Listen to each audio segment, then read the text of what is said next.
کی محنت، تبلیغ کی محنت، محنت تبلیغ کی محنت۔ بیٹھا ہوا علم حاصل کر رہا ہے، اپنے مطالعے کے اندر مشغول ہے۔ فرمان کہنے لگی کہ مجھے آپ ایک رات کی قیام کی اجازت اپنے گھر کے اندر دے دیجیے، صبح کھانے والے دیکھیں گے کہ فلاں آدمی رہ گیا، مجھے لینے کے واسطے میرے والدین والے ایک رات گزار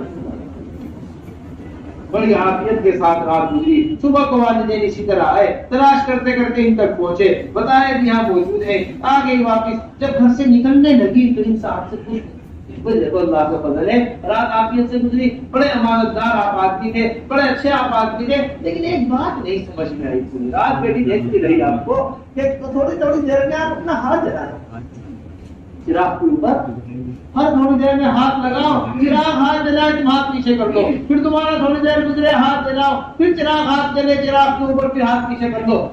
دماغی حالت بھی ٹھیک، کیا بات ہے؟ دیکھنے لگے کہ دیکھو بار بار شیطان میرے پاس آیا کرتا تھا، کہا کرتا تھا گناہ کا موقع ہے، نفس مجھے ابھارا کرتا تھا، کہا کرتا تھا گناہ کا موقع ہے، میں کہا کرتا تھا پہلے دنیا سے جلنے کی، دنیا سے آگ میں جلنے کی طاقت پیدا کر، پھر اس سے 70,000 گناہ تیز جو آگے اس کی تیاری۔ ابھی تو تیرے سے ہلکی سے آگ برداشت نہیں، یہ ہر چیز میں ہمارا کاروبار، ہماری معاش، ہماری تجارت، ہمارا بیوی بچوں کے ساتھ رہنا، ہمارا رہن سہن، ہمارے پڑوسیوں کے حقوق، زندگی کی جتنی بھی چیزیں ہیں وہ سب میں صفت احسان پیدا ہو، اس کے واسطے سب سے پہلے نماز کی صفت احسان۔ ابھی تو صلاۃ ہی صفت صلاۃ پر نہیں ہے، ساری زندگی باقی صفت صلاۃ پر ہے۔ اس واسطے رابعہ بصریہ فرماتی ہے استغفارنا یحتاج الی استغفار، ہمارا تو استغفار بھی وہ استغفار کا محتاج ہے، ہماری تو عبادت بھی اس طرح کی ہے کہ وہ خود توبہ کی محتاج ہے۔ حضرت فرمایا کرتے تھے کہ جس طرح حضرات صحابہ رضی اللہ عنہم اجمعین کی عبادت کے ذریعے، جیسے حضرات صحابہ رضی اللہ عنہم اجمعین کی نمازوں کے ذریعے، جیسے حضرات صحابہ رضی اللہ عنہم اجمعین کی عبادات کے ذریعے ان کے مسائل حل ہوا کرتے تھے، اسی طرح ہماری عبادت کے ذریعے ہمارے مسائل حل ہو۔ اس کے واسطے صرف 5 چیزیں اپنی نماز کے اندر کریں۔ کتنی چیزیں؟ یہ 5 چیزیں اگر نماز کے اندر پیدا کرنی، اللہ تبارک و تعالی اس نماز سے ایسے مسائل حل کرائیں گے جس طرح حضرات صحابہ رضی اللہ عنہم اجمعین کی نمازوں سے مسائل حل۔ سب سے پہلی چیز نماز کے اندر یقین پیدا ہو۔ نماز کے اندر کیا پیدا ہو کہ اللہ تبارک و تعالی میرے مسائل حل کریں گے، اور صرف نماز کے اوپر میرے مسائل حل کریں گے۔ حضرت فرمایا کرتے تھے ہم میں اور تم میں فرق یہ ہے، تم کہتے ہو نماز سے بھی ہوتا ہے، ہم کہتے ہیں نماز ہی سے ہوتا ہے۔ ہی اور بھی کا بنی اسرائیل کے پاس ہتھیار نہیں ہے، بنی اسرائیل کے پاس طاقت نہیں ہے، بنی اسرائیل کے پاس فوج نہیں ہے، لڑنے کے واسطے کوئی مال و اسباب نہیں ہے، ان کے پاس صرف نماز ہے، صرف نماز۔ گھروں کے اندر نماز پڑھتے پڑھتے رات کو نکلے ہیں، اللہ تبارک و تعالی نے طاقت والوں کو ڈبایا ہے، ہتھیار والوں کو ڈبایا ہے، فوج والوں کو ڈبایا ہے، سب کے سب ڈوب گئے، نکل گئے، صرف عمل ہی سے مسائل حل ہوتے ہیں۔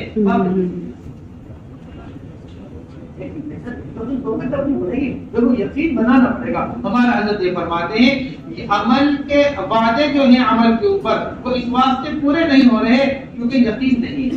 یقین والوں کے لیے وعدے پورے ہوتے ہیں، اور جن کو شک ہوتا ہے اس کے جو نفاق میں اضافہ ہوتا ہے خلاف عقل والوں سے۔ نفاق میں کیا ہوتا ہے؟ شک والوں کے شکوں میں اضافہ ہوتا ہے، کم نہیں ہوتا ان کا شک۔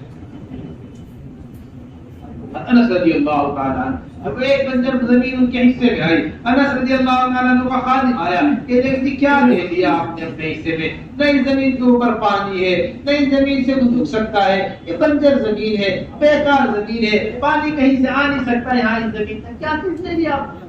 فرمایا نا مسلط آؤ، یہ پریشانی کی بات۔ 2 رکعت نماز پڑھی، خادم کو بھیجا، دیکھو بارش ہوئی یا نہیں ہوئی؟ نہیں، کیسے نہیں ہو سکتی؟ جب ہم نماز پڑھ رہے پھر دوبارہ 2 رکعت نماز پڑھی، پھر دکھلوایا بادل آگے نہیں آئے، نہیں ابھی نہیں آئے، پھر دوبارہ 2 رکعت نماز پڑھی، پھر دکھلوایا بادل آگے نہیں آئے، چھوٹا سا ٹکڑا ایک بادل کا آسمان پر آیا ہے، پھر نماز پڑھی، اس بادل کے ٹکڑے نے برسنا شروع کیا، اپنا گھوڑا لے کر نکلے، قسم کھا کر کہتے تھے کہ ایک بارش بھی میرے باغ سے باہر نہیں اتنی ہو رہی تھی تو میری زمین تو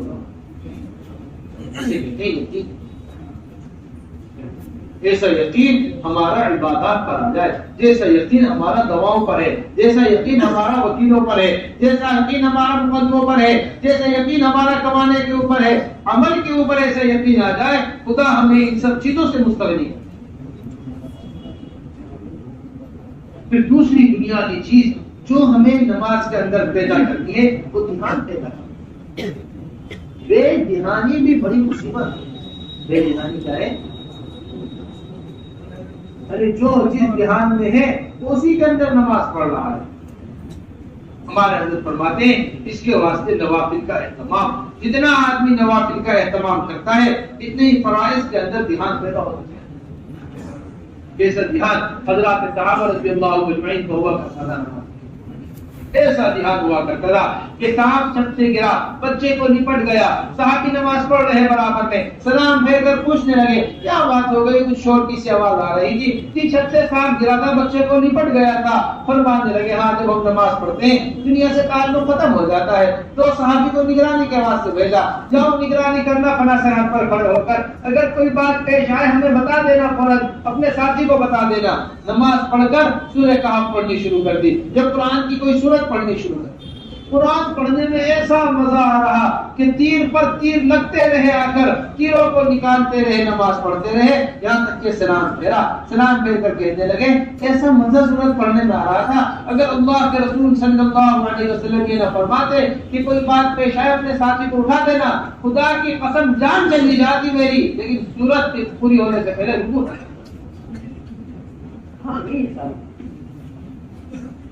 ایک مچھر معمولی سا کاٹ لے پوری نماز گزر جاتی ہے، پنکھا بند ہو جائے پوری نماز کپڑوں سے ہوا کرتے گزر جاتی ہے، پوری نماز افسوس رہتا ہے، کولر کے پاس پڑھنے نیت باندھ کے مجھے چلو مل جاتی تو آرام کی نماز۔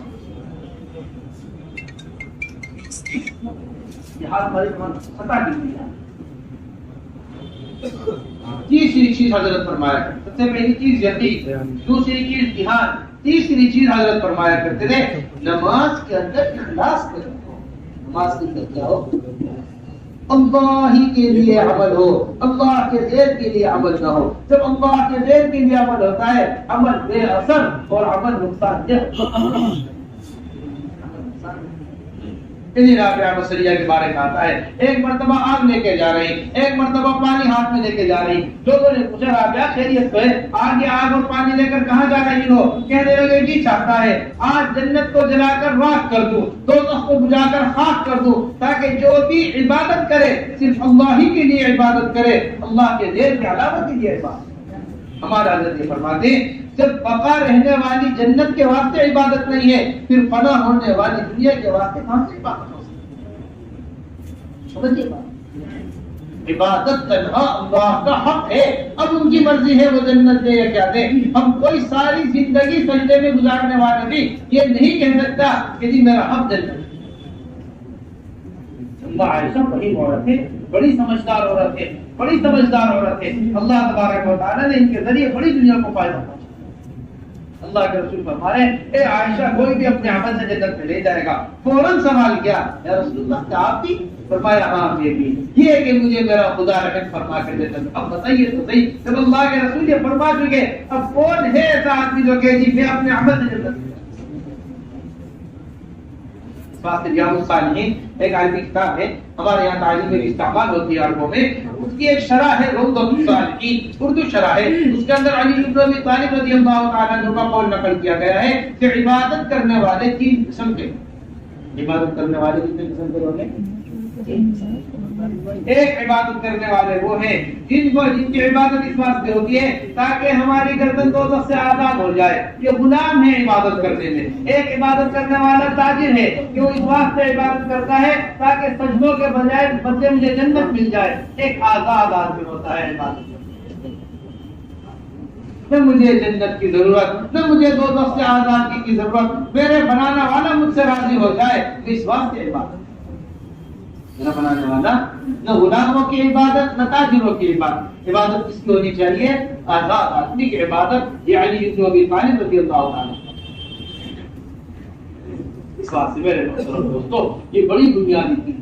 دو چیزیں اور ہیں بڑی اہمیت. یہ 5 چیزیں عمل ہم نے حضرت سے نقل کیا تھا. اصل بنیادی طور پر سوچنے کا نمبر 1 چیز فضائل کا علم. نمبر 2 چیز مسائل کا علم. فضائل کا علم عالم کے حلقوں سے لینا اور مسائل کا علم علماء کے حلقوں سے لینا. جتنی بے دینی دنیا کے اندر پھیل رہی ہے, جتنے احوال مسلمانوں کے اوپر آئے ہوئے ہیں, جتنی پریشانیاں مجموعی طور پر ہمارے پاس آئی ہوئی ہیں, اس کی سب سے بڑی بنیادی وجہ ہی یہ ہے کہ ہم نے اہل علم کو چھوڑ دیا. جب اللہ تبارک و تعالی کسی قوم کو ہلاک کرنے کا فیصلہ فرماتے ہیں سب سے پہلے علماء کی برائی دل کے اندر دکھاتے ہیں. علم سے دوری آتی ہے, علماء کی برائی آتی ہے, علم سے دوری ہوتی ہے. علم سے دوری ہوتی ہے, جہالت غالب آتی ہے. جہالت ہلاکت کا سبب ہوتی ہے. جہالت اس کا جیسے مزاج ہمارا بنے پہلے علم پر بار بار اس طرح. ایک مریض ڈاکٹر کو دکھانے کو ضروری سمجھتا ہے. ڈاکٹر صاحب میٹھا کتنا کھانا ہے, ڈاکٹر صاحب نمک نقصان تو نہیں دے گا, ڈاکٹر صاحب دوا صبح کی شوق دینی ہے, ڈاکٹر صاحب دوا شام میں کی شوق دینی ہے. دوا سمجھ میں نہیں آ رہی, بار بار جا کر پوچھ رہا ڈاکٹر صاحب سے. جو حال ایک مریض کا اپنے ڈاکٹر کے ساتھ ہوتا ہے ایک مقدمے میں پھنسے ہوئے آدمی کا وکیل کے ساتھ ہوتا ہے. میرا شہر سے باہر جانا نقصان تو نہیں دے گا, میرا بھائی آیا تھا دستخط کرانے, کہیں زمین پہ نہیں قبضہ لے گا, مجھے عدالت کے اندر کیا بیان دینا ہے, مجھے کہاں سچ بولنا ہے, مجھے ساری باتیں وکیل سے پوچھی جاتی کہ ایک بیان میرے ہاتھ سے میری زمین نہ چلی جائے. اس طرح اس کی فکر کی جاتی. میرے محترم دوستو بزرگوں, اس سے زیادہ ضرورت عوام کو علم سے پوچھنے کی. عوام کو اس سے پوچھنے کی حضرات صحابہ رضی اللہ عنہ اس طرح آ کر حضور اکرم صلی اللہ علیہ وسلم سے چھوٹی چھوٹی باتیں. ہماری مساجد کے اندر ایسے علم کے حلقے, ہماری مساجد کے اندر ایسے سیکھنے سکھانے کے حلقے, ہماری مساجد کے اندر ایسے تعلیم کے حلقے لگے اور عوام الناس ہماری مساجد کے اندر آئے اور ہماری دہلی کی ہر مسجد مدرسہ بن جائے, ہر دہلی کا رہنے والا مسلمان طالب علم بن جائے, ہر دہلی کا رہنے والا عالم عالم بن جائے. یہ ہمارا ہدف ہے جو سارے عالم کے اندر. اسی کے ساتھ ساتھ ہم بڑے اہتمام سے اس بات کو کہتے ہیں کہ اپنی اولادوں کو مدارس کے اندر ڈالیں. اولادوں کو ڈالیں. یہ عالم آسمان سے نہیں اتریں گے جو مسجد اور علم کے حلقے لگائیں گے. یہ عالم زمینوں سے نہیں اگے گے جو مسجد کے اندر علم کے حلقے لگائیں گے. یہ فرعونیت اور قارونیت کا مزاج ہے, یہ غیروں کا مزاج ہے کہ علم کے مقابلے میں فنون کو افضل سمجھیں. علم کے مقابلے میں قارون کا مزاج. قارون نے کہا تھا موسیٰ علیہ السلام جو علم کے مقابلے میں کس کو افضل سمجھے؟ فنون کو افضل سمجھے. اس طرح ہمیں علم کی. پھر دوسری چیز وہ حقوق اللہ, حقوق اللہ کی پابندی بڑے اہتمام کے ساتھ. مسلمان جو پہچانا جاتا ہے وہ اپنے اخلاق سے پہچانا جاتا ہے. مسلمان جو پہچانا جاتا ہے اپنے معاملات سے پہچانا جاتا ہے. مسلمان جو پہچانا جاتا ہے حدیث شریف کے اندر آتا ہے بڑے نقصان میں ہوگا قیامت کے دن وہ آدمی جو عبادات کے ڈھیر لے کر آئے گا. نمازیں موجود ہوں گی, روزے موجود ہوں گے, حج موجود ہوں گی, زکات موجود ہوگی, بڑی بڑی عبادتوں کے پہاڑ ہوں گے. کسی کی زمین قبضالی ہوگی, کسی بھائی کے اوپر جھوٹا مقدمہ ڈال دیا ہوگا, کسی کو کچھ کسی کو کچھ. اللہ تبارک و تعالی اس سے ساری نیکیاں لے کر دوسرے کے گناہ اس کے اوپر ڈال کر اسے دوزخ کے اندر. اس طرح حقوق اللہ ضروری ہے, اسی طرح حقوق العباد کی ادائیگی ہے. اسی طرح کس کی ادائیگی؟ مسلمان اس وقت مجموعی طور پر سارے عالم میں اگر دیکھا جائے ایک گڑھے کے اندر گرا ہوا ہے، ایک حال کے اندر پھنسا ہوا ہے، جہاں ان معاملات کو برا کیے بغیر، اخلاق کو برا کیے بغیر، اپنی زندگی گزارنے کے طریقے کو بدلے بغیر کوئی یہاں سے باہر آ نہیں سکتا۔ جو اصل چیزیں اپنانے کی تھی وہ چیز اپنائے بغیر ہم یہاں سے باہر نہیں۔ بڑے مزے کا واقعہ حدیث شریف کے اندر لکھا ہے، وہ سنانے کو نہیں۔ حدیث میں واقعہ آتا ہے کہ 3 آدمی سفر کر رہے تھے، تینوں آدمی سفر کرتے کرتے ایک غار کے دامن میں سونے کے ارادے سے داخل ہو گئے۔ وہاں لیٹے رات کو سونے کے لیے اوپر سے پہاڑ سڑکا، ایک بڑا پتھر نے آ کر پہاڑ کے منہ کو بند کر دیا۔ اب نکلنے کے سارے راستے پر ہم تینوں نے بیٹھ کر مشورہ کیا، دیکھو جی ہم تو یہاں غار میں تھے، اس طرح بڑے پتھر نے آ کر غار کو روک دیا ہے، نکلنے کا کوئی راستہ نہیں، ایک ہی راستہ معلوم ہوتا ہے کہ اللہ تبارک و تعالی اس پتھر کو ہٹا دے۔ آؤ ہم سب اپنا اپنا عمل اللہ کے سامنے پیش کریں۔ ہمارے حضرت اس واقعے کو بیان فرماتے ہیں، اس واقعے سے ہی فرماتے ہیں کہ آج ہم سب اسی طرح غار میں پھنسے، کسی ایک کا عمل نہیں تو ہمیں نکال دے رہا ہے، مجموعے کا عمل جب تک نہیں جائے گا آسمان پر اس وقت تک یہ غار کھلنے والا نہیں، یہ حالات حل ہونے والے نہیں، یہ حالات بگڑنے والے نہیں۔ تینوں نے اپنا ایک ایک عمل کیا۔ سب سے پہلے ایک آدمی نے عمل پیش کیا، کہنے لگا جی میرے بوڑھے والدین تھے، میں اپنی بکریوں کو چرانے جایا کرتا تھا، بکریوں کو چرا کر واپس آیا کرتا تھا، جب میں بکریوں کو چرا کر واپس آیا کرتا تھا تو میرے بوڑھے والدین میرے انتظار میں رہا کرتے تھے، میں پہلے بکریوں کا دودھ نکالا کرتا تھا، اپنے بوڑھے والدین کو دودھ پیش کیا کرتا تھا، جب میرے بوڑھے والدین کو دودھ پی لیا کرتے تھے پھر میں اپنے بچوں کو دودھ پلایا کرتا تھا۔ ایک دن مجھے واپس آنے میں بڑی دیر ہو گئی، میں واپس پہنچا تو میرے بوڑھے والدین سو گئے تھے، میں ساری رات دودھ کا پیالہ لیے والدین کے قدموں میں کھڑا رہا کہ والد صاحب اٹھے گے میں انہیں دودھ کا پیالہ پیش کروں گا، میرے بچے روتے رہے میں نے انہیں دودھ نہ پلایا۔ پہلے والدین یہ معاملات، یہ رہنے کا طریقہ ہے، یہ اخلاق ایسی جانوروں کی سی زندگی ہے۔ اس طرح جانور کو پتا نہیں ہوتا میری ماں کون ہے، جانور کو پتا نہیں ہوتا میرا باپ کون ہے، ایسی زندگی ہم اس معاشرے کے اندر گزار رہے ہیں۔ اسے زمانے کی ترقی سمجھتے ہیں کہ میری بیوی آ گئی، میرے بچے ہو گئے، میری فیملی ہے، میں جانوں میری مرضی، میں جہاں کی چاہے رہوں۔ اس طرح ایک جانور کو اپنے والدین کا علم نہیں، اس طرح انسان کو اپنے والدین کا علم ہے۔ کیا حقوق بتائے حضور اکرم صلی اللہ علیہ وسلم نے والدین کے۔ صحابی آ کر پوچھے رسول اللہ سب سے زیادہ احسان کس پر کرو؟ فرمایا اپنی ماں پر احسان کرو۔ اللہ کے رسول سے پھر پوچھا رسول اللہ اس کے بعد احسان کس پر کروں؟ فرمایا اپنی ماں پر احسان کرو۔ پھر پوچھا تمہارا یا رسول اللہ اس کے بعد کس پر احسان کروں؟ فرمایا اپنی ماں پر احسان کرو۔ پھر چوتھی مرتبہ پوچھا یا رسول اللہ اس کے بعد کس پر احسان کروں؟ فرمایا اپنے باپ پر احسان۔ 3 درجے علماء نے ماں کے باپ سے زیادہ بتائے۔ 3 درجے کس کے؟ ماں کے پاس۔